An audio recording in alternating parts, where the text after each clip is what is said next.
My name is Cindy Holder. I'm an associate professor in the philosophy department. That's in the Faculty of Humanities. I study the philosophy of international law, and my particular specialty is human rights law, and in particular the human rights of groups.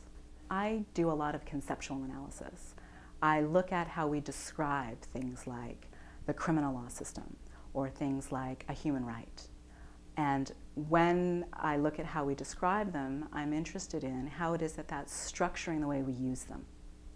So, for example, when you claim a human right, if you think that what you're claiming is something that is for individuals as against groups, then that's going to affect how you use it.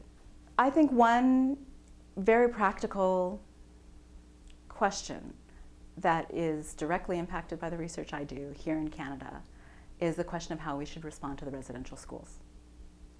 The residential schools represented massive human rights violations. Part of the challenge that we face in Canada is recognizing the extent to which those residential schools were not just violations of individual human beings. Those residential schools had the purpose of destroying entire communities. And you need a language that can name that crime, right? Name that human rights violation.